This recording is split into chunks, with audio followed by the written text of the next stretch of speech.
Hey friends, glad you're with us this week. This conversation goes into a bit of uncharted territory for this show. So if you have littles running around, you might want to put in earbuds or save this conversation and come back to it because you don't want to miss my talk with Jonathan Bengel. He is a business profit tax coach and podcast host of Naked Tax Talk Raw.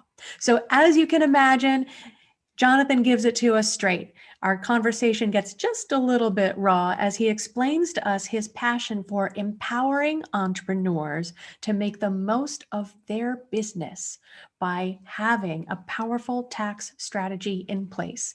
Doesn't sound interesting? You don't know Jonathan yet. You're going to love this conversation. Hey there, friends. Are you looking for tools to resolve stress? Reliable information to support your whole health?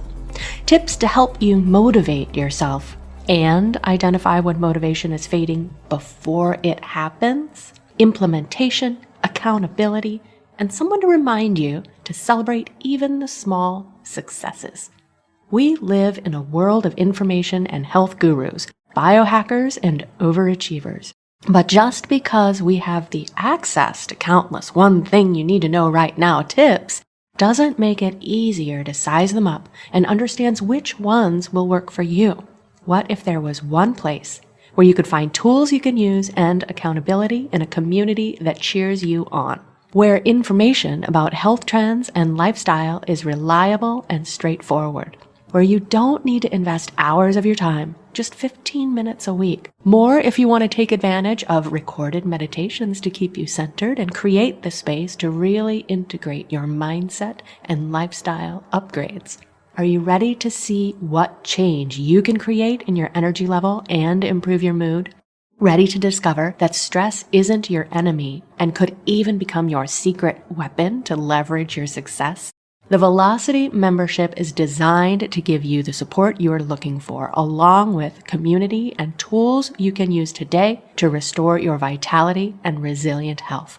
I'm Susie, host of the Happify podcast, a stress resolution coach, and your new cheerleader. I know that you have what it takes to up-level your health habits and restore your resilience. You just might need a boost to start building momentum.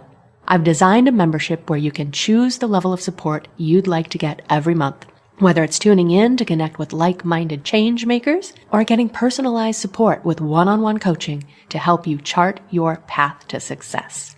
Check out the link for the Velocity membership at happifiedlife.com. Special pre-launch pricing is now available for premium support, but you can jump in for free if you just want to test the waters.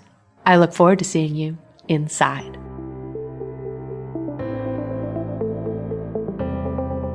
Living in a stressful world doesn't mean you have to give up on happiness. Instead, you can shift your perspective of stress and discover how to live your life in flow. Welcome to Happified. I'm your host, Susie Vine. Join me for inspiration and interviews with folks who are shining their light in the world in the areas of positive mindset, health, and wellness. I'm so happy to have you here. Welcome back, everybody. I'm so excited to have you with me this week as I share with you some brilliant insights from Jonathan Bengel. Jonathan is a business profit tax coach and teacher extraordinaire, author, speaker, and entrepreneur. As an IRS enrolled agent and tax strategist, he guides women entrepreneurs and a few good men through the darkness of taxation and shines a light to financial happiness. He wrote his first book, The ABCs of Deductions, an entrepreneur's guide to tax write-offs, and became a #1 best Amazon seller nationally and internationally. He's the host of his own show, Naked Tax Talk Raw, on YouTube. And if he isn't on his show, you'll find him teaching his national online program, Rapid Tax Savings Formula, where he educates, empowers, and transforms his students' lives from I don't know to I can, I am, and I will. So thank you for bringing your light to the show, Jonathan. I'm happy to have you with me. Thank you, Susie. Thank you so much. And what a great introduction. Well, there's a lot to roll up into this. And the title of your book grabbed me from the first time I heard it. I like keeping it simple, the ABCs of deductions, because we all want to know where we can save money, which brings us around to having strategy in place before tax day. And as Yeah. we were talking before we came on, I think this might go live just a smidge before tax day. So we'll certainly all have tax on the brain at that point in time. Yes. Yes, tax on the brain is kind of like a disease, you know? It's like, you got this disease and you got to get it taken care of. I call it taxinitis. And people just don't really want to take care of this disease, which if they hire the right tax strategist doctor like me, right, we can actually manage this disease and it no longer cripples their life. It no longer, binds them in a ball of fear and keeping them locked up, from making more money or making better business decisions, right? So when they come work with me, we use like a surgeon's tool and we help them to really cut away a lot of that disability debilitating disease, again, a taxinitis, and we offer them the cure called tax planerocious. Ooh, I like it. I like it. And from my own, geeking out on science terminology, if I had liked it 20 years ago, where would I be? But when I got into the space of holistic health and geeked out 5 years ago, taxinitis is perfect because it's all about an inflammation, right? It's that Yes. fire that comes up and we get all heated up about this topic and then we're not thinking straight. So Yes. it's all about taking action before we get into a hot mess. Yes, exactly. Before you go on stage, right? Before you put on your makeup and your hair and all of that stuff, you got to think about like, okay, what's my intention? What do I plan on doing? And that's a lot like your business, right? It's kind of like, okay, before I get out there and start making a whole bunch of money, which is great, you got to make sure your T's are crossed and your I's are dotted, but you got to make sure your lipstick looks great and make sure your hair looks fabulous, right?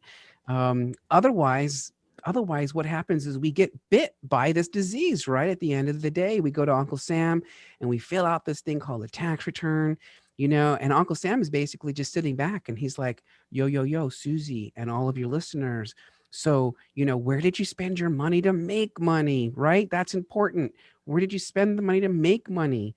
And you're like, well, I kind of put it here and I put it there, but I don't know if I could put it there. So I didn't put it there and I left it off the return because I didn't know if you would approve. And he's like, so you got to pay up. You got to pay up. And so we do, right? In fact, it turns out that women entrepreneurs typically pay over $1 billion more than their male counterparts in taxes to the government that does not want their money as an entrepreneur. Because Ain't that we're something? afraid to ask for it, right? To challenge what we think. Oh, no, I shouldn't try that. I don't think that's going to work. And then we just miss out on these opportunities. That's a lot of money left on the table. A lot of money, $1 billion. And then if you want to individualize it, right? Like right now, so we tend to service anywhere between the max we serve a year is 30 clients a year. So we're very, what we would call that word boutique, we're very niched or whatever. But we have to be because I need to understand the full source of someone's business, right? I need to know everything about their business so I can think about all of the complicated tax strategies that unlocks those tax savings. So when we break it down on an individual level, right now we finalized of the 16 corporate returns that are on schedule to be completed. We've got 4 of them completely finalized, which is typical for us. We'll finalize the rest in a couple of weeks. Already year to date, we're at $146,000 in tax savings with just those 4 clients. It's worth it. It's It's worth worth it. getting into a relationship with somebody who can talk some financial sense to you.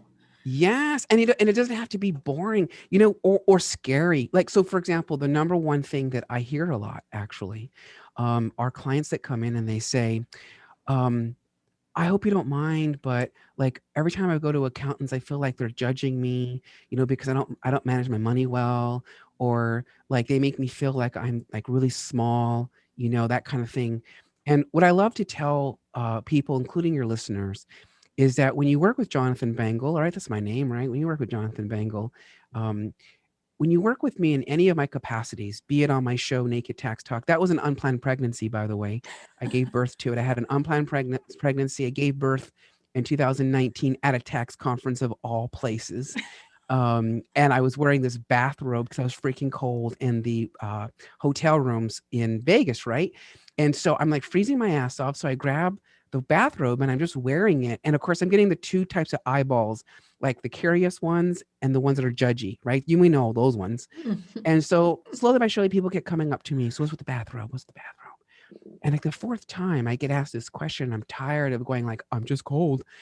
And out of my mouth comes this show, Naked Tax Talk, where we bear down to the naked truth about our personal lives, business lives, and monetary lives. And the moment I utter these words, I realized I just gave birth.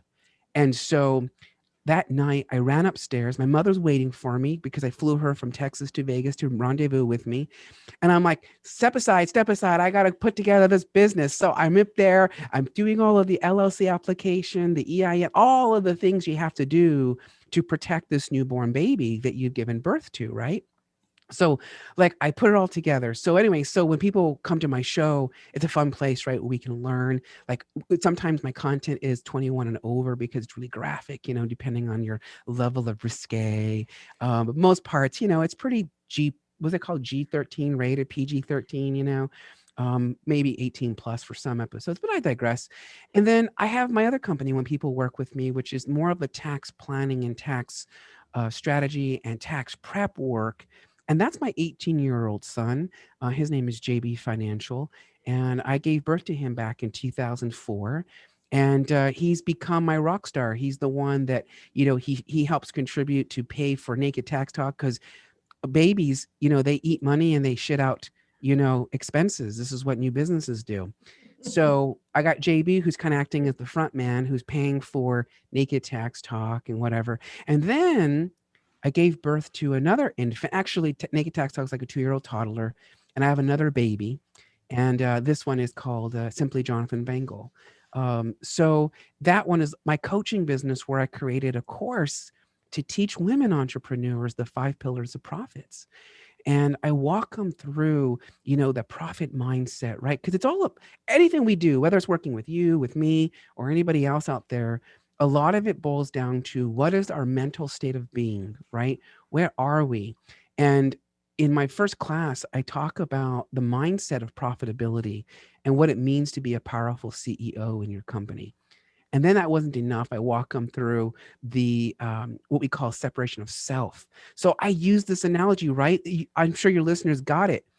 Unplanned pregnancy, that's Naked Tax Talk, 18-year-old son, right? And a newborn baby, Jonathan Bengel. And all of these businesses, I teach them the strategies in the separation of self. And then I offer up 3 nuggets. How to pay yourself legally out of your sole proprietor / single member LLC structure. Right, there's 3 ways we can get money out of our businesses. And I really explain when we take money out of our businesses. So it's really important, right? Then I move into the entity choice and I talk about sex and entities in this class, right? To explain the entities. It's very important. If you have unsafe sex, babies, all it takes is one nasty STD to set you back a whole bunch, right? So that's like a sole proprietorship. That's somebody who just wakes up and does business. They're having unsafe sex. And it turns out that Uncle Sam's a prude and he charges you a premium for having unsafe sex, right? It's a huge tax bill, trust me. So I talk about the entity choice. And then we move into deductions. And we leave it, that's more of like a Q&A, right? Everyone wants to know, what can I deduct? What can I deduct? And if no one really has a lot of questions, just like the other night, then I guide them into 3 fundamental deductions that small business owners miss out on, which is hiring your children or your spouse, talking about the travel rules and the special rules involved in travel. Because when you're a business owner, you no longer have you no longer have a vacation. You now have a workcation. And so you got to strategically think about where you're traveling to, right? So we can utilize tax law. And then, of course, I teach them the automobile question, right? Do I lease it? Do I buy it? What's the actual cost? Is it mileage, right? All these complex questions. And then we round it off with this thing called D. And I'm not talking about, what, I'm talking about documentation.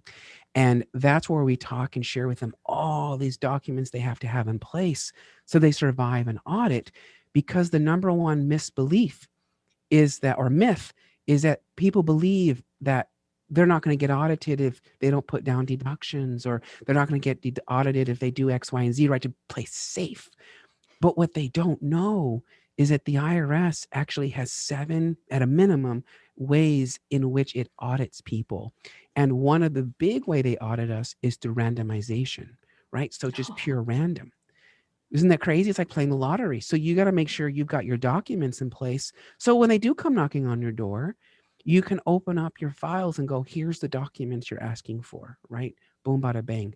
And then, of course, I round it all out with a 2-day live training. And by the way, I teach all this live because I customize it to the students. That's where I'm different than most coaches, I believe, right? Where they say, go take my course, watch it online, and then we'll do like a Q&A session. I'm the opposite. I want to teach them live and customize it to each and every individual student. So not one course is the same because it's individualized based on the students I'm teaching. So I rounded off with, I'm still looking for a title out there, but we called it last time Total Financial Happiness Mastery, but that's not quite what it is. And the idea here is that now that I've given them the 5 pillars of profits, let's teach them now how to use QuickBooks Online, how to actually track their income and expenses, explain to them the #1 formula that every successful business owner lives by, and then how to actually look at financial statements so they can make better business decisions in their lives. That's essentially what I'm chasing, right? And then it gets a little sweeter, is I show them how we take those financials and how we convert them over to their individual tax return, where they will pick it up as tax. And so this is a 2-day live event that we do, maybe 3 again, because I'm trying something new. But I digress. So I did all of this because every single sales call I have is, what can I deduct? I have an LLC, I think. What's this corporation thing people talk about? Or the worst is they come to me and they go, I formed an S corporation because my bookkeeper said to do it. And then I have to give them my eyes, my big, beautiful brown eyes, and got to bat them, and I got to be like, oh man, but did they tell you all the additional compliance work that it comes with? Like it's more than just, looking at your income statement, right? It's more than that. So anyway, I thought I've got to put something together. So as you mentioned, it started with my book, The ABCs of Deductions, An Entrepreneur's Guide to Write-Offs. And I wrote this book. It's not very long. It's on paperback now, thank goodness, on Amazon. You can go find it. 68 pages long. And we go through all the letters of the alphabet. And what I did is, again, because people feel afraid to talk about their taxes and talk about strategies and things of that nature, I had to remove all the legalese out of the language and bring it home to just the every average person out there, right? Like we're all average, really. I mean, if you think about it, right? So, for example, I'll give you an idea. So I actually make the argument that the IRS is our friend. And the friendships take trust, and it takes mutuality, right? Reciprocity. And so, for example, I write this passage. A is for advertising. How else do people know you exist? Uncle Sam understands the most fundamental principle of human existence, the need to be seen and to be heard. For your business to survive, you have to tell the world you exist. You have to put up signs, create Facebook ads, or attend networking events, all in an attempt to be seen and heard. The need to be seen and heard is the most basic human desire, and not only affects us personally, but also our business. Because Uncle Sam sees your business as your child. He wants you to make sure that you do everything in your power to invest in having your child seen and heard. And it makes it so personal, right? It makes it more of a conversation than a really daunting task of understanding or feeling like we're in opposition with our Yes. financial state and where we want to be and where we are. And I love that you shared earlier that people come to you and they say, in my experience, I've felt belittled or looked down on by my, bookkeeper, my accountant, anyone in different areas of financial oversight, and they're just braced. They're on the other side of your desk and they're like, I'm already ashamed and I don't even know why. Yes. So I love that you're putting a more you're helping people recognize it's a relationship and it doesn't have to be in opposition. Yes. in order to have a healthier financial situation. Yes. And it makes me feel a lot better, at the end of the day, right? Because if we're having a good relationship, right, then we can tie our synergy together. And now we can really have a more in-depth conversation about our businesses. So like for example, I had this guy who ultimately was not a good fit, and he just wanted to have his taxes done. Now mind you, we do that, but I'm not involved, right? JB Financial's involved and my staff's involved. I'm not involved. And needless to say, so he says to me, well, um, can I deduct this and this and whatever else? And so I shared him with our package. We have packages for our clients. And at the end of the day, he says, no, I just want my taxes done. And I said, look, you didn't come here just to get your taxes done. You came here to unlock your money. You came here to, figure out what you can do and ultimately keep it. And I said, you came here for a relationship, not just for a one night stand. And that's a huge difference, right? Like we've all been there. One night stands are what they are. And what we really are yearning for is a hot man or a woman, right? Or whatever suits our boats, to really come in and really take care of us, right? So they take care of us, and in exchange, we take care of them, right? Like this is what we're chasing. We're chasing a real equanimity in terms of partnerships. And only in business can we be really, truly polyamorous and have multiple relationships with people, right? Because they're all keeping me happy and I'm keeping them happy. Anyway, so this guy says, no, I just want my taxes done. And I said, well, unfortunately, that's just not how we really work at this level. Because at the end of the day, what you're wanting is to have a conversation with me beyond the tax return or beyond what you can deduct, which is why I refer people to my class.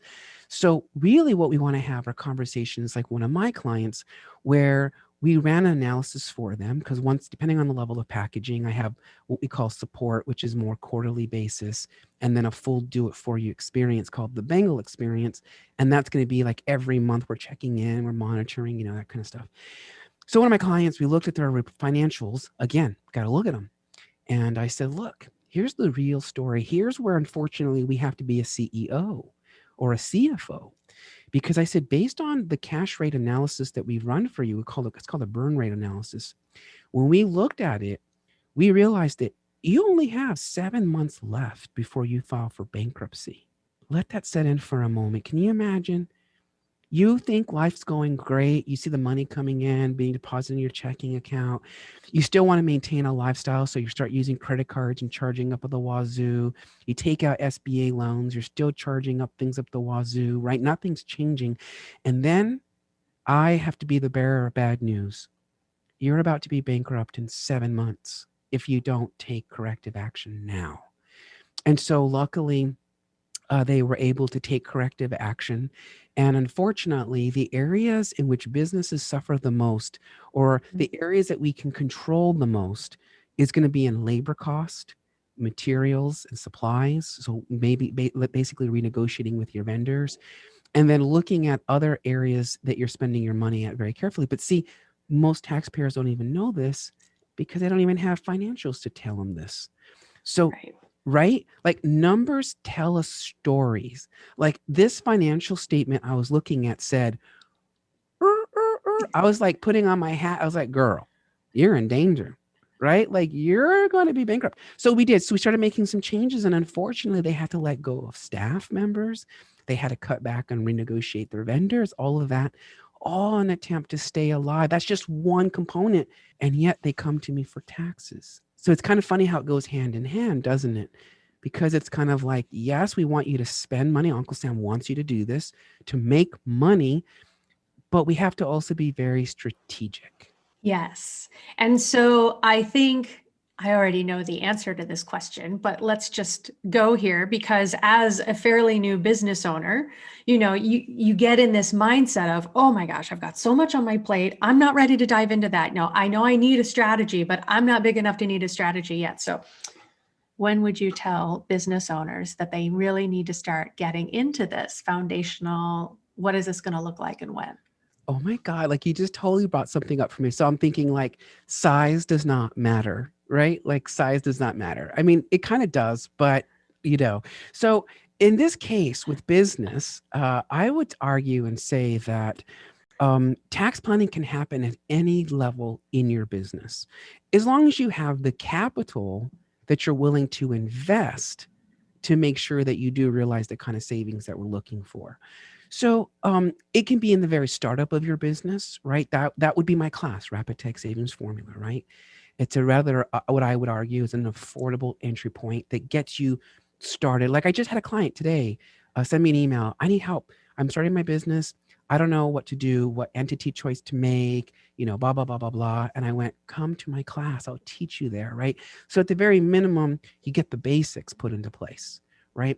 Then the next level is like the upgrade, right? We can this is the upgrade. And so we upgrade you into like more advanced strategies that's very difficult to actually pull off yourself. And so it's really about having a set amount of cash flow available to you or capital. If you're experiencing losses, which most business owners do, then it's about, okay, well, where are these losses coming from? And does it make sense to keep on having those types of losses, right? And then ultimately we convert. So in tax planning, what we look at are pillars. So we look at how do we shift income from one entity to a next, right? And entities, I go into real detail. Again, sex and entities, right? My program, my podcast or video on YouTube for Naked Tax Talk, or in the class, I go over it in more elaborate details. So it's about like, okay, so shifting the income, where can we shift it? Sometimes it's not about shifting income inside the entity. Sometimes it's shifting it inside the family. Then there's other things like expenses, right? Where do we shift expenses? Where do we strategically put things at that makes financial sense? And then we look at what we call legal loopholes. So these are going to be things that Uncle Sam encourages us to do. Like, for example, right now with the pandemic going on. And so there's this thing called an employer retention tax credit, which, trust me, is beyond freaking complex.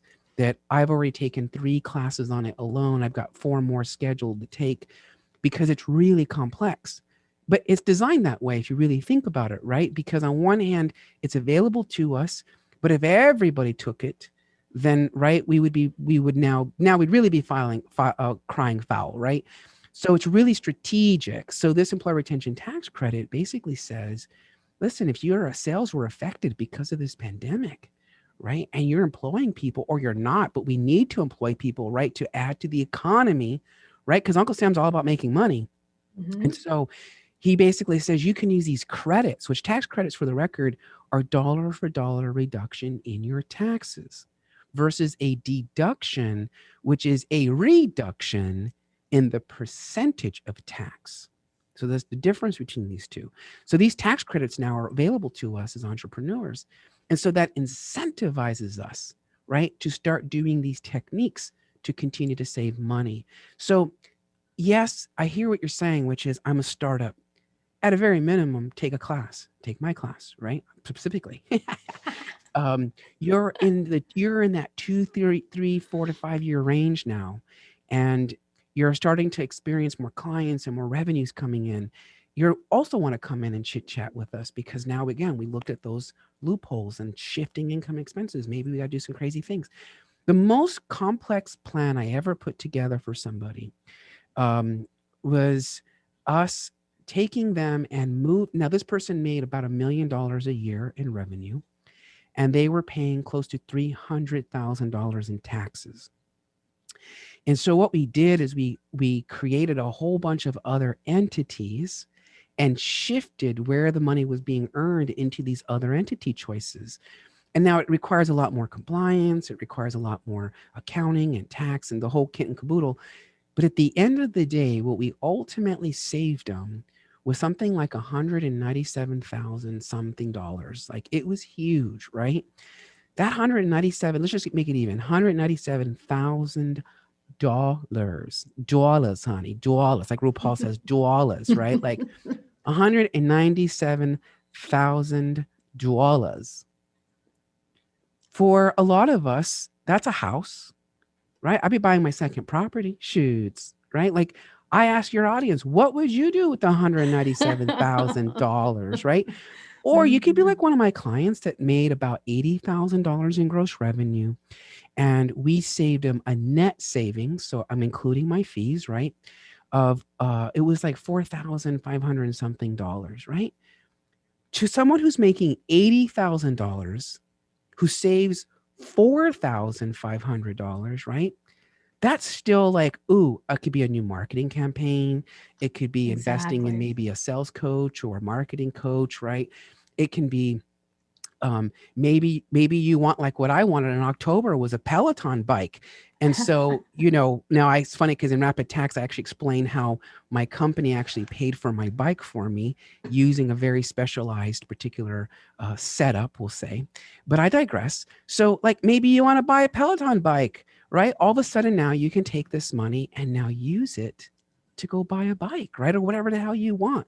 And it's funny because in a traditional speaking stage where I've been on, I talk, I basically tell my listeners or my viewers that essentially what happens is when they go through my 5 pillars of profits, also known as my seed method, because if you think about it, right, it's like planting a seed.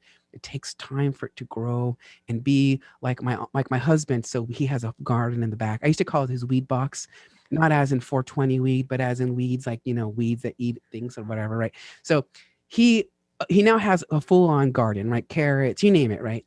And what I realized is finally now his crop is able to produce fruit and vegetables, which I'm consuming, right? That's like our businesses are finally consuming, and now we can reap the benefits. So you walk through the seed method again, all the things I just mentioned earlier, separation of self, entities, blah blah blah. And the ultimate effect, I call it the PFS effect, which I call personal financial security effect. And just like in life, it's circular, right? Just like our revenue is, everything is circular. And so what I realized is that if we can remove the barriers of entry, right? Remove the barriers, because fear is what creates barriers, right? Fear is what keeps Truly. us back. Fear is what keeps us shrinking. Fear is what strips us away of our purpose. So if we can break that down, that's the basic knowledge, right? That's the basic things I can give you, my books, my courses, blah, blah, blah, right? Now all of a sudden you start to have confidence. And we both know that when we raise our confidence, we raise our value, we raise the sense of who we are, right? So now I've got the confidence now to read my financials, to now make better business decisions, right? To now wisely and methodically spend my residual profits, right? Wisely in new areas. And then this is my favorite part. You get to take the residual out of your business and you get to take it home to your family. And now we're fulfilling the wishes of our spouses.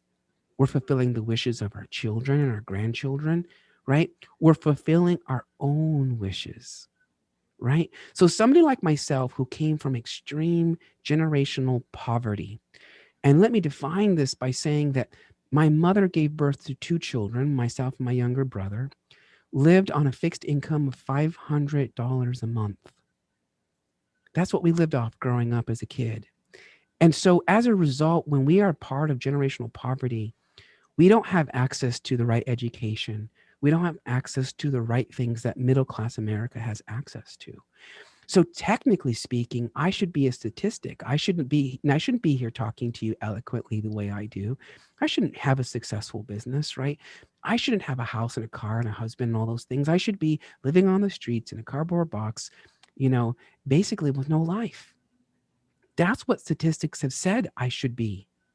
And unfortunately, this is true in my own family because only something like 5% of children born into poverty actually break the cycle of poverty and actually reach the stars that they've been chasing. So here I am, the successful multi six figure earner that has not only one business, but 3 businesses and a book, right? And a course. And what I realized is that, again, it was my own education that propelled me to the front, right? It was me understanding even the basics that kept me moving forward. And so again, it just repeats the PFS. I understand, I apply, I take it home, and I fulfill my own dreams and those of my family. And that, I think, at the end of the day, for every single one of us, including your listeners, that's what matters is to us all, is fulfilling our own wishes. And why not do it through entrepreneurship where Uncle Sam understands this. I really love that. And I think that I can see where your heart is in this mission of taking fear out of the game so that it's not clouding people's decisions and business choices, right? They're not Yes. limiting their potential to grow and to reach for what they want because they're afraid to take risks. And when they can make smart choices and take those growth opportunities when they come up, that's a game changer. Then we are able to break out of whatever pattern or cycle we're coming from and up level ourselves and bring our families with us. And that's so important. Like, it's interesting too, because like, I'm going to get real with you if I may. I'm going to get naked here just a little bit. And that is that um, because of the level of investment it can take for us to really plan and implement and do this kind of stuff and really pull off the savings that we do, oftentimes people are really afraid of that. And so what happens is there's a lot of people out there who are a non-financial industry. And so I'll use a sales coach. I'm not dissing them because maybe you never know. I might be one day for accountants. You just don't know. But my thing is they'll say like, invest with me and I'll get you back 100 times over or 10 times over or whatever their promise is, right? This grand promise. I've invested over $60,000 in these types of claims, right? And ultimately only got back about 30% of that investment, right? So that's a real story. It's a rich truth. However, in my case, when I say to somebody, we're going to get you back 70,000, 100,000, half a million, or a couple $1,000s, it's true. It's almost guaranteed, although I cannot use that word legally. And we ultimately use the tax return as a judgment to determine whether or not I've done my job. And I think that's really fundamentally important here is that, guys like me or women like me who are tax planners, we're not just blowing smoke up your ass and giving you this big promise. We're like legitimately saying, look, we're using the actual law as it's written, including court cases, and using that to unlock the mystery of taxation and uncover legal loopholes and ultimately to reveal the truth of where you can actually save money. That's my two pieces. We're opening the kimono, right? And Yes. I think it needs to happen. And I think people are even afraid to look for these opportunities or resources, right? So they go to their bookkeeper and then they take their books to the accountant and then they just hope and pray they're not going to have to like put their tax on the credit card or something because they've been doing business in the meantime, right? It's hard to save up that tax savings so that you can pay that. Do you want me to tell you what it can cost you if you take advice from a bookkeeper? Yes. So we had a client that came in not long ago and sat in front of me. He's actually a tax prep client, so not a consulting client, right? Because they're very separate. And in this particular case, my director of operations, her name is Paige, she comes in and she goes, "What's with this W-2?" And I looked at it and I go, "Oh, that's an illegal move, right? So it's illegal for what they did." And so I said, get an appointment set up for a consultation. Like, we have to have a consultation. So I brought him in and I basically said, so I want you to know, but who gave you this advice to pay yourself wages because of your current structure? So what I'm referring to is if you're a sole proprietor or a single member LLC, fancy word for a disregarded entity. This is the government's terms. If you're one of these two things, you cannot pay yourself wages through a W-2, like traditionally. Okay, that's an illegal move. And so I said, who told you to do this? Well, my bookkeeper said to do it. Well, does your bookkeeper do taxes? Are they tax planners? Well, no. So then why did they give you this advice? They gave me the advice so I could go qualify for the PPP loans. So now we have a criminal case in front of us potentially, right? Because we now are defrauding the government of its money. Do you see where I'm going with this? Mm-hmm. So I said to him, so you're looking at over a $66,000 tax problem, and you're looking at potentially criminal charges, right? I'm not a criminal attorney. I'm just a tax IRS enrolled agent who happens to be licensed by the Internal Revenue Service, who had to study this shit, right? So I'm like, girl, you're in trouble. So I said, but I have a solution. right? That's the other thing, right? We have a solution. And so we shared with him what we could do for him. And we're on par to not only erase his $66,000 problem, but we're also on par to actually save him another $30,000 in taxes. So that's like what, $90,000, right? But had he gone to a Joe Schmo tax preparer, right, he would have had a minimum $66,000 problem, which came from a bookkeeper, which does not do taxes or planning. That's the risk we take. Yes. Ain't that something to think about? And even more evidence how having that strategy in place and having the right people who you can trust for information, because there are different levels of licensure or certification or what have you, right? I mean, your Yeah. bookkeeper does your books. Yes. All they have to do is make the math work. Yeah, and sometimes they do a good job. I'm not going to diss bookkeepers because they are needed, right? We specifically work with certified bookkeepers. That's who we typically work with, again, because the work is top notch. We know it can be trusted. We know what they're doing. They understand the real accounting formula. They usually have an educational background, like myself, a bachelor's in business accounting. So they usually have some type of background that supports that versus, unfortunately, look, I got a case right now I'm working on. Part of my words, but it's so jacked up. I almost said the F word, but it kind of is, like, it's totally effed up right now, right? And we're going back and forth between the bookkeeper and ourselves, right? We need this, we need that, we need this, we need that.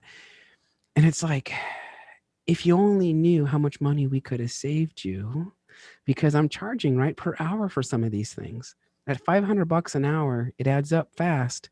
So it's kind of like, not all bookkeepers are created equal. And if one is going to hire a bookkeeper, you need to start asking questions. What's your educational background? You're looking for degrees or associates in accounting. You're looking, are they certified bookkeepers, right? You're looking for their experience. How many years? Who you've been doing this for? Because if they go, oh, well, I just started this because, I hate to say this, but this happens a lot. Oh, I just started this bookkeeping company because my husband works full time and I had nothing else to do. Right? That's a huge, huge red flag. Or if they say, oh, I do my husband's books, right? Huge red flags. When you go to hire a tax professional, like a tax preparer, for example, same thing. What's your educational background? What are your licenses at this point now? Right? So preferably you're using a certified public accountant, which, by the way, just because there's people are CPAs doesn't mean they specialize in tax. That's really important, right? They do a whole other areas. Or you go to an IRS enrolled agent like myself, an EA, that's the designation, right? That tells you they specialize in tax. Or you go to a tax attorney, right? So you're going to go to specialized people, because at the end of the day, if we go anywhere else, what we find time and time and time again is over $1 billion in taxes being unnecessarily spent. And we don't want to get into that position. Uncle No, we Sam don't might want want us that. to hold on to it, but he does not want to give it back. Oh yeah, once he takes it, it can be given back. We can actually go back in time sometimes. Like right now, we've got a case of some clients of ours are doctors, and like everybody, they say, I just started my business in 2019. That's just true for a lot of people, and so we didn't have an income, we had a loss. And then I ask, well, did you put it on your tax return? And they say, no, we didn't do that. We decided we'll do it in 2020 because we had income. Illegal, right? So now this is the time where we get to go back. And again, there's special rules for this. But in this case, we actually get to step into a time machine and click 2019, and it takes us back to 2019. Then we get out and we do special magic sauce, so to speak, and we correct their 19, which then leads to a better 2020, which then will lead into 2021, right? And what's really nice about this is we can go all the way back in time to 2017. That's how far back we can go now, and really start to utilize a lot of what we call amendments and make things right. And what's cool about amending things is Uncle Sam, he's all about making sure it's right. So you can actually amend stuff more than once if it deems necessary. Fun fact. There you go. It pays to go to the source where you get the facts. Yeah. Hello. Information is power. It is. It really is power. Like it can take us to a whole new level in life. And so we've been talking a lot about entrepreneurs and Yes. how to have strategy for tax in your business in order to make the most of what you're actually bringing in and holding Yeah. on to as much as possible. Do you also work with as much per se as employees or that sort of thing? I think I heard on your show the other day you were talking with a woman who has some investment property. So is that more the case? If it's more than simply a straight employee, then there are things you can do to help them make the most of what's going Yeah. on. Unfortunately, when I have clients that come in and they say, I want to reduce my taxes, right? Everyone does. I want to cut my taxes. And you ask them, how do you earn your money? Right? How do you get your moo? And so they'll say, oh, I'm a W-2 earner, right? So that's how they make their money predominantly. And I unfortunately have bad news for everybody who is a W-2 employee. And that is that there really isn't much you can do to cut your taxes. And here's why. Here's the reason why. The reason, and actually, I let me back up and say that there are ways in which you can reduce your taxes if you're just a W-2 earner. You're going to use things like Roths, which don't really benefit you today, they'll benefit you tomorrow. Traditional IRAs, contributing to traditional IRAs, right? That's beneficial today, but not tomorrow. And then if your employer offers retirement programs, you would want to make sure that you're fully vested in those programs, because it's a win-win for both you and the employer. But ultimately, we have to look back at the entrepreneur. And so the entrepreneur's formula essentially is, I'm taking charge of my own destiny, my own life, and I'm stepping into the risk. And so when you step into the risk, Uncle Sam, again, he understands that principle, right? You're taking a lot of risk, because I don't know about you, but as business owners, there's no guarantee for tomorrow you'll make money. I mean, that's the ultimate truth. And so it's a huge gamble. So not only is it a gamble in terms of making money, it's also a gamble in terms of our retirement, right? Because we're not necessarily paying into Social Security and Medicare, right? Especially if we have losses. So we lose out on that benefit. So when we're old and gray and we never had profits on the books, and then we go apply for Social Security benefits and they're like, you never had income all those years. You don't have retirement, right? You never put away the money into 401ks and that kind of stuff. You don't have a retirement, right? So now we're really like up a creek with no paddle. And so W-2 earners are the ones who actually have to carry the burden of the tax, because ultimately the formula of entrepreneurship is charge a price for services and product, also known as revenue, minus expenses, also known as deductions, right? Because deductions are a little bit clouded, but I digress. So revenue minus expenses equals net profit or net loss, right? If my revenue is greater than my expenses, I have a profit. Expenses are greater than revenue, I have a loss. And so because of the losses that sometimes are created because of our choices on purpose, maybe not so much on purpose, or because of fluff expenses, I call them fluff anyways. Like in my book, again, if you get my book, you'll read under D for a depreciation, and you'll understand what I mean by this. So it's like a fluff expense, right? It doesn't really exist. It's something Uncle Sam gave us. So with all that being said, we have zero taxable income theoretically. Thereby, we don't pay taxes. So if we're not paying taxes as business owners, someone has to keep the roads going. Someone has to keep the lights on at the public library. Somebody has to pay the teachers to teach the kids. Somebody has to. And so the burden falls on the employee. That's why there's not much we can do for employees. Now, if an employee says, well, I'd like to start investing in properties. Well, here's a misconception about that. So what a lot of coaches out there who teach real estate investments may not be telling you is that it is not ultimately the best way to retire. I have a client that thought that was the best way and invested $6 million in different properties throughout the country, sold 2 of them to support his mother, and ended up with a surprise bill of over $500,000 in taxes. He doesn't have $500,000 in tax in dollar because he turned around and spent all that money helping his mother. Right? So now Uncle Sam wants all his other properties. Do you see where I'm going with this? So no one really talks about this problem that comes up with the properties. The second thing they don't talk to you about is that if you're not actively involved in your rental properties, the losses that are generated, again, by depreciation typically, right, are going to be limited based upon your income. So a lot of people think, oh, I'm making $200,000-$300,000 for my nice job, right, as a W-2 earner, and then they take a class. They hear someone that says, go buy rental properties, right? So they go and they buy their first rental property. They put the money into it. They flip it, maybe, maybe not, and they turn it into rental property. Then they come to the end of the year to the tax preparer and they go, here's all the stuff I did. And then they're thinking you're going to say to them, congratulations, you're getting a refund, right? And the answer is you still owe money, right? And then they're like, but why? I bought this rental property. It was supposed to set my taxes off.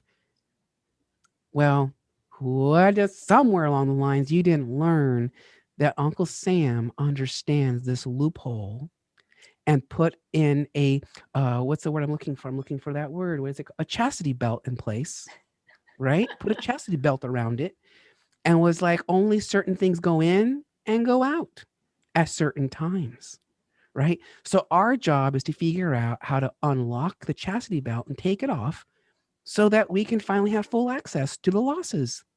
So on one hand, if someone's got one rental property, you're not a tax strategy client. You're just not. If you've got 2, 3, 4, 5 of them, right? Now you're a tax planning strategy client. Does that make sense? Yeah, because then you've got the latitude or the volume to really take advantage of some strategies to help you get ahead. Yes. Very helpful. Thank you. Insightful. There's so much to it. Yes. So you study this initially. You have your bachelor's in business accounting. Is this your calling? You're a numbers guy, and then you got passionate about bringing the message to the people?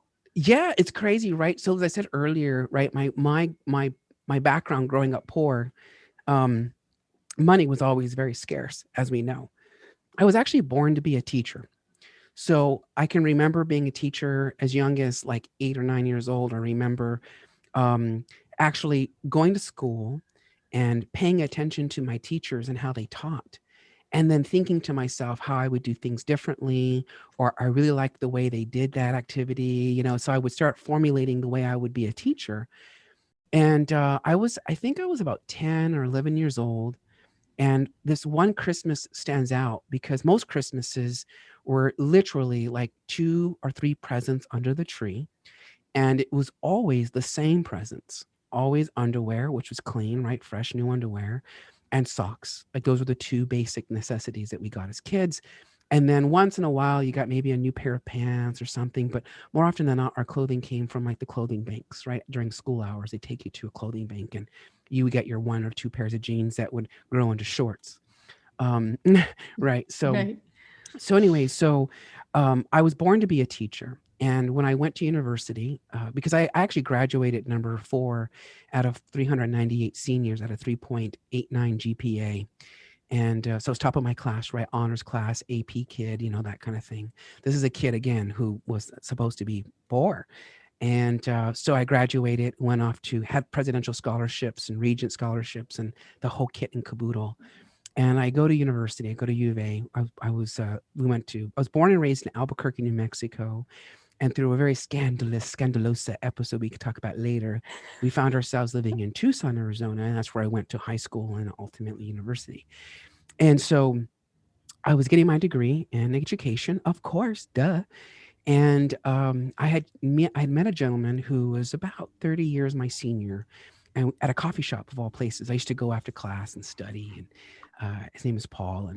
And so he says, hey, how's it going? And so started up a conversation. And you know me, I'm a talker, in case you can't tell. And we started chit-chatting and talking. And before you know it, we became like friends. Like he would be at the coffee shop and I would ask questions and vice versa and da-da-da. And I learned that he was a financial advisor and so on and so forth. So like, I don't know, maybe a year goes by of our friendship. And he says, I've been thinking about you a lot lately. And I know you talked about you being poor and your background and sharing that with me. He's like, do you want to be poor your whole life? And this is the question, Susie, that would change my life because it struck fear in me. And so right away, I was like, no, I don't be poor. And he says, well, if you want to be poor, be a teacher. And so I was like, no, no, no, I don't want to be poor. I go, what do I do instead? Right. Because I couldn't even imagine a possibility of something else. I couldn't even think of something else. And he says, well, go take a class in accounting. That's where all, like I said earlier, that's where all business comes from, is accounting. So if you understand accounting, the rest is history. And so I said, okay, fine. So I went to Pima Community College on top of my full-time courses at the U of A while working a 40-hour job. And I took, because no one supported me, or I didn't come from a family that I could just go and be, in dorm rooms and hang out and chill, right? I had to pay for my own way through. Scholarships pay your classes and books, not your everything, right? food. So I had to go work for it. So anyways, I take this accounting class and boom, straight A's, A. And I liked it so much that it came so easy to me, as in case you, right, like I'm translating this right into easiness for us. But to me, it was easy, like pop, pop, pop, pop, pop, pop, pop. And so next thing you know it, I went back to the university and I changed my major from education to accounting. And so I would earn my bachelor's degree in business accounting and emphasis in taxation in 2005. And then I went off to work for CPAs and would find myself working in an industry where most accountants judge you, condemn you, and ultimately fire you for being gay. I was fired a couple of times for being gay. Of course, because even now, or maybe it just changed, but being gay is not, I don't think it is, or maybe it is now. I don't know the current history, but back then, being gay was not a protected class, right? So they just fire you. So that's what happened. And I ultimately worked for a woman named Joanne Martone, and may she rest in peace. And she was what we call family, right? So she was a lesbian, and I knew that I would never be fired for being gay, right? By working with her. And so I was kind of like her like right-hand man, like literally like I was doing all the work, and she was a nitpicker like I am with my staff, right? Like, where's that one penny? Go find it, And after about 4 years, I got tired of working with her because it turns out she's from New Jersey, and any of you New Jerseyan listeners out there know what I'm talking about. Very abrasive, very like, but yet it's the way in which you show your love and affection. And it just so happened I married a guy from New Jersey, so now I totally get it. My family teases me and taunts me, right? So it's all part of being loved, which is crazy, but that's just how you New Jerseyans are. And anyway, so I quit. I give her a 4-month notice and I leave. And unfortunately, at the same time, she had just basically announced that she was passing away of ovarian cancer. And she knew her time was up, kind of thing. And so it was this interesting mutual separation. And so I went and got my master's degree in secondary education. And that was to fulfill my life's purpose so that I could teach. That was my dream, right? And so I'll never forget, Joanne was sitting in her chair. She had a purple shirt on, and she had her arms crossed, and she's leaning back, and she says to me, Jonathan, you're going to be back in this chair. You will one day. You'll be back here. And I said, no, nonsense. And so I left and I went to go fulfill my passion, which was to teach, where I met my husband now of 12 years. And he too is a teacher, which is fantastic. So I got a lot of that. Like I literally had my own mentor built into the relationship, right? Which is great. And so I go on to teach. English, 7th grade, my initial class. And what's fascinating is that they gave me all these kids that could barely read and write at grade level, I mean. And by the end of the year, right? So what, 8-9 months later, my kids, and I would call them my kids to the cringing of the administrators. They'd be like, not your kids, they're your students. But that's how I saw them, as my kids. And so I got them all the way up to reading level, and some of them beyond reading level, because they had the potential like I did, right, when I was growing up. And so what I realized is that the way I was able to transform their lives, like when I quit teaching and actually basically said, fuck you to like all the people that were there. And the question that was asked of me was, so Mr. Bengel, we don't understand. How is it that kids in your class are getting A's and B's, but those same kids are getting D's and F's in other classes? How is it that they're getting good grades in yours? And I'll never forget, I looked the guy in the eye and I said, have you ever worked for an asshole before? Right? An asshole. Right. creates barriers, creates fears. And Yeah. so we retract. We don't want to do anything. But have you ever worked for somebody who inspires you and believes in you and sees your potential and removes judgment and all that other crap that comes along with it? You excel and you actually work for nothing like you do for us, right? Like I know this. So Yeah. needless to say, I would leave the teaching industry after 4 years. And it was my students that came up with my ultimate package that we called the Bengel experience, because I would hear them in the hallway. They would go and they would say, go take Mr. Bengel's class. It's the Bengel experience. Right. Because it wasn't necessarily about like nouns being boring, right? Like, but it was about more about like life skills behind why we're learning how to read and write, right? Like, why was it important and so forth and so on, which is why I say that as a coach, you're really dealing with a teacher, with the master, right, in education, who understands the learning process, who understands that the most I can throw at you in any one session is 2 hours max, and then you're dead on arrival, right? Like that's it, right? Who understands that, we can talk and we can do all these things, but we have to apply, which is why I have that 2-day intensive training right afterwards, right?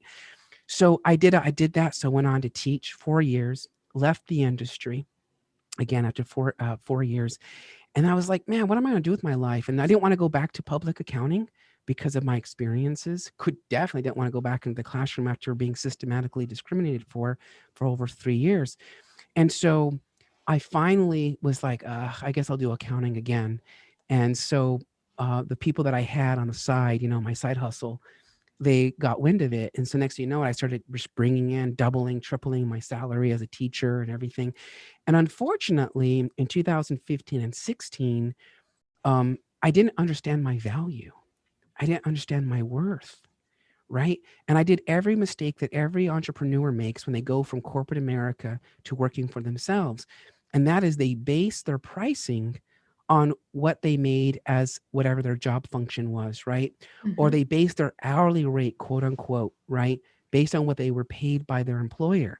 I hate to break it to you people, but your employer has an incentive to pay you as little as possible, right? So unfortunately, I applied those principles to my own practice.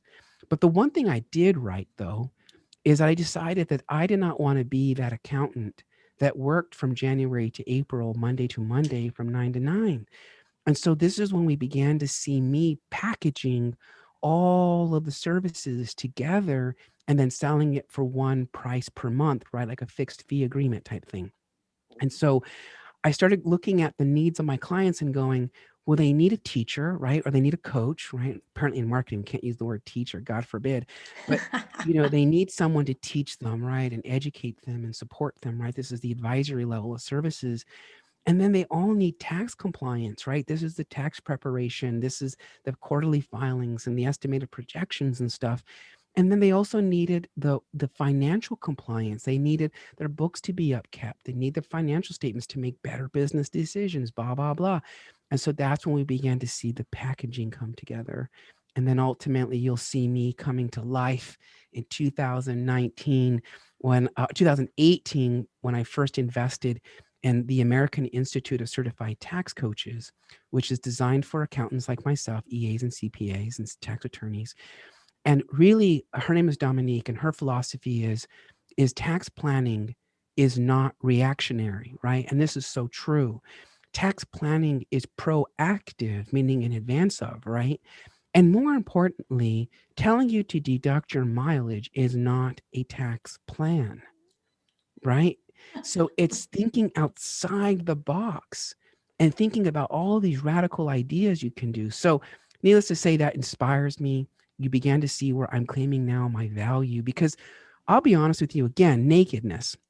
I make my money based on the amount of value I bring to you. And value is defined as it breaks down into how much money I save you. I mean, that's part of the pricing that we go through is how much money are we saving you at the end of the day, right? So that's when I started realizing this value component. And then you start seeing me investing in coaches like course creation and sales coaches and marketing coaches.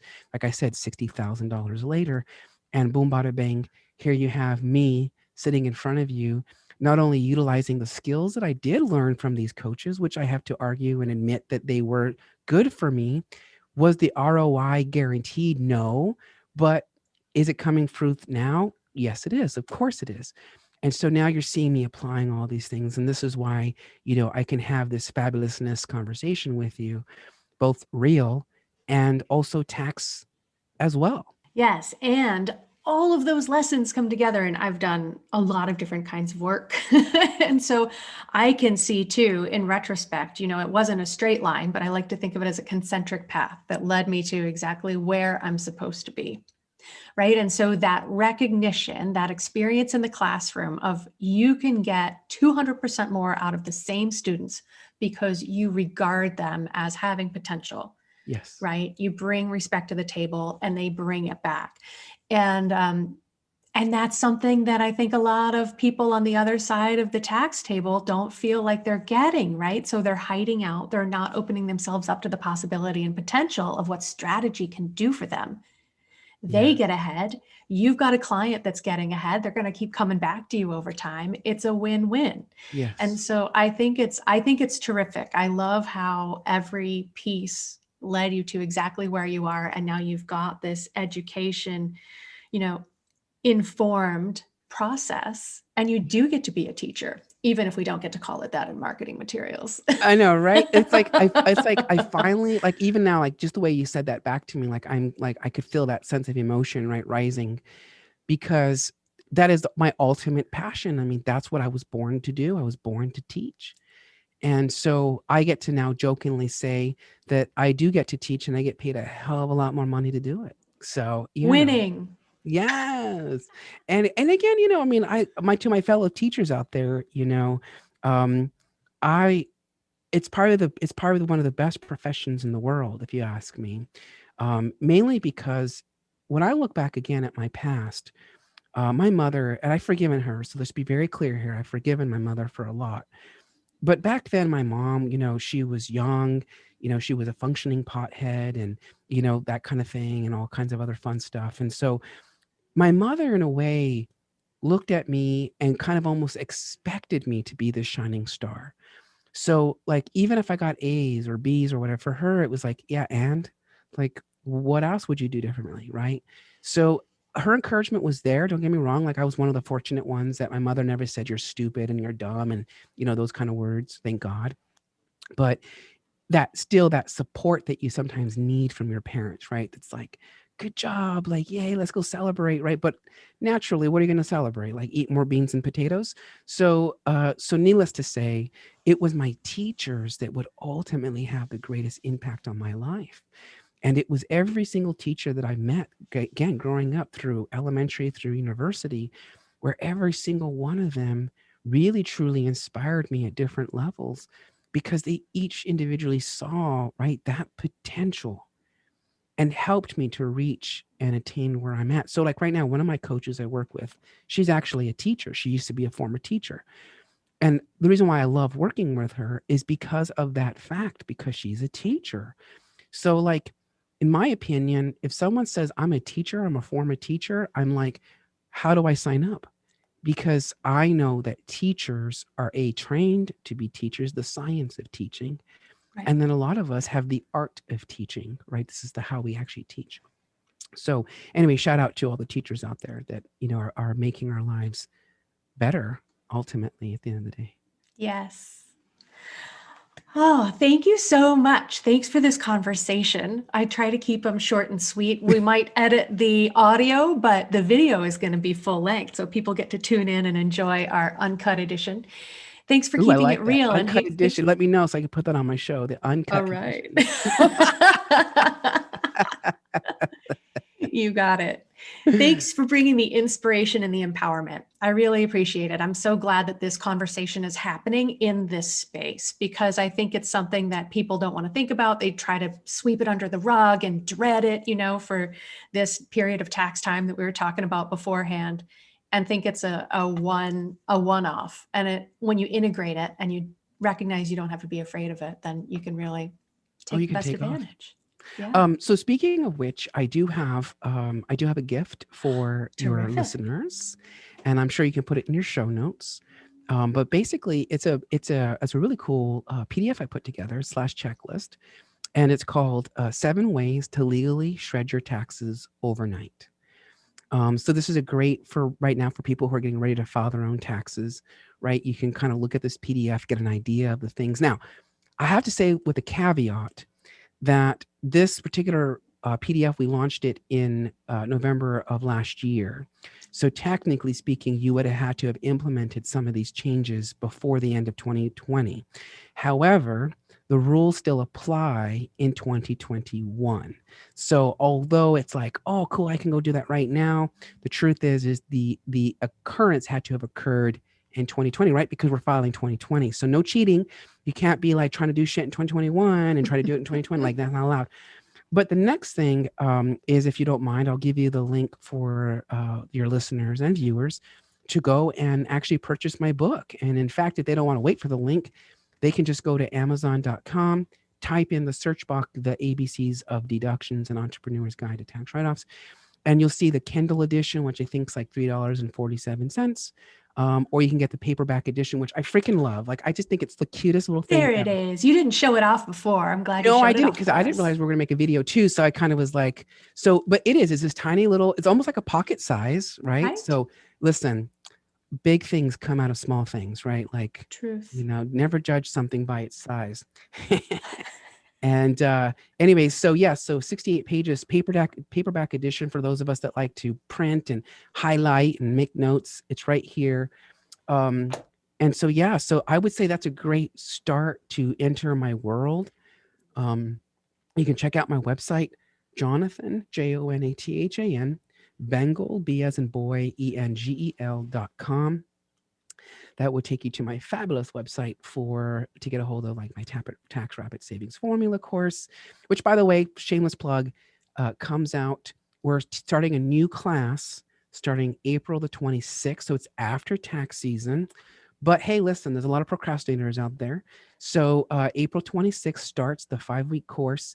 We are going to open up the intensive 2-day training March the, I think it's, March the 11th and 12th. I don't know the title yet. Like I said, we're still kind of playing with that.